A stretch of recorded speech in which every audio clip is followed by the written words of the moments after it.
So the admins finally gave us a release date on the Foraging update, and it's next freaking week. I actually had this video planned for a while, but they low-key decided to drop this bomb on us and tell us that it's releasing next week. So I just thought it would be a good idea to make a video on the best Skyblock mods for 1.25, because I've used them for like a week now, and some of them are actually pretty good. So here we go. First of all, I want to give a huge shout out to Toadstar. He was the OG 1.21 player for Skyblock, and he's been playing on that version for a while now, so he almost taught me everything I know about these mods. Since we're finally playing on recent versions, we won't need Forge anymore. Moving from Forge to Fabric is like going from 60Hz to 144Hz for the first time again. It's so nice. There are mod loaders you can use like Prism and Modrinth, but I'm just using the simple Minecraft launcher for now. But we will be using the Modrinth website to install the mods. I'll also have a mod pack of all the mentioned mods in this video in the description below, but I'll also link all the websites too in case you want to look. To start, you want to first head over to fabricmc.net to install Fabric. It's low-key the same as Forge, so you just go through the menu, and then it should place the Fabric installation in your Minecraft launcher.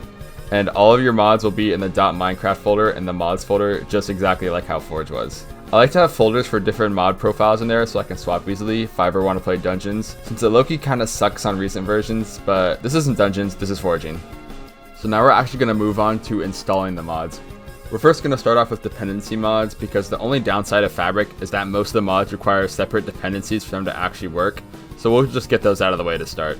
So first you're going to want Fabric API. This is like the main dependency for almost everything to work, so you're definitely going to need this. And then for the rest of the dependency mods, you're going to want Architecture API, Cloth Config API, Collective, Fabric Language Kotlin, and lastly, yet another config library.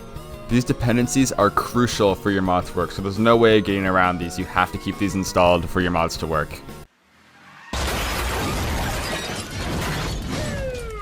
Next up, we have the optimization mods. These will basically help your game run like crazy smooth.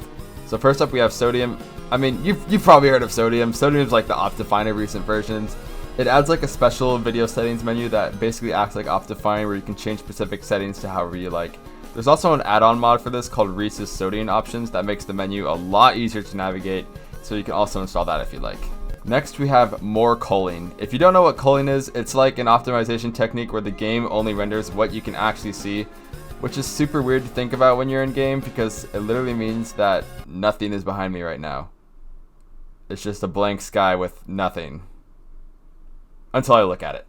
I mean, that's really it for the optimization section. Like, the recent versions of Minecraft are just that well, like, optimized. Like, I don't want to be like a glazer or anything, but like, you really only need those mods. There's nothing really else to that. Oh! What the fuck? Bro, am I gonna get banned? The next section of mods I'm going to be talking about is about quality of life. You know, just quality of life mods that make your game just a bit better. First, we have Essentials. A lot of you guys probably know what Essentials is. It's basically like a social mod that can have cosmetics and some helpful settings as well. A lot of people think that Essentials is just bloat, but since it's actually on Fabric, it's a lot more optimized than before. Next, we have Mod Menu. This is just good for configuring mods, since it very easily takes you to the settings of most mods. Next, we have Gamma Utils. This is basically just Fulbright. You can toggle it on and off, and yeah.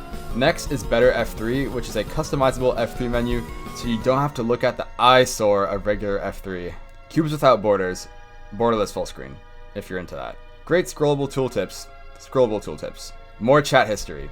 Lets you scroll back in chat farther than vanilla Minecraft. Scoreboard overhaul. This one actually makes your scoreboard look a lot more fancy, which you can also customize to however you like. Next, we have Sound Controller. Basically, it's just /patch your sounds. You can customize the volume of specific sounds in Minecraft. And lastly, Zoomify, which is basically just Optifine Zoom, if you're into that.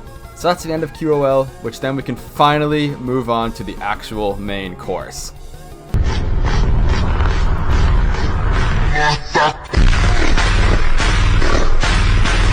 So these are the mods that actually help you on Skyblock. Obviously, no one has made any Foraging update specific mods yet, because it hasn't come out yet, but they may update soon when it releases. So first, we have the main #1 mod for modern Skyblock, Skyblocker.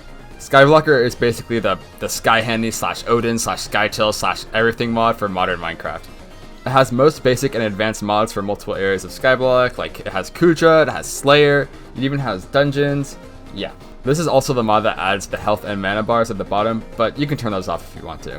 One of the big things of Skyblocker is the quick navigation. These are like NEU buttons, which are fully customizable in the quick navigation settings. You can set these to certain commands to execute for you when you click on them. But one thing that does kind of suck about Skyblocker is that if you have a specific setting that you're looking for, you have to search it in every single tab. You can't just search in one and it brings it up. But other than that, it has almost everything you can think of. Next, we have Aaron's mod. Aaron's mod is a mod that is mostly an optimization mod and has a lot of dungeon related features.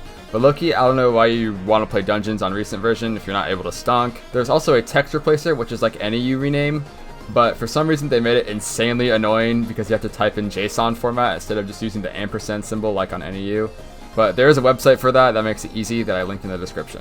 Then we have Dulkier mod. You've probably heard or have seen Dulkier in some places before. It's one of those mods where you can customize your held item and how it looks. It also has a bunch of useful stuff, but I'm pretty sure other mods like Skyblocker and Aaron's mod already have. Next is Firmament. Firmament doubles as a dependency and a Skyblock mod. It has some useful features like protect item, fairy souls, and various other things, but it's also used as a dependency for custom Skyblock texture packs like First Sky. Don't worry, I won't judge, I used it too back then. And then lastly, to top it all off, we have REI. REI is basically the search bar at the bottom, which basically functions the same as the NEU search bar, having recipes and other important information that may be useful.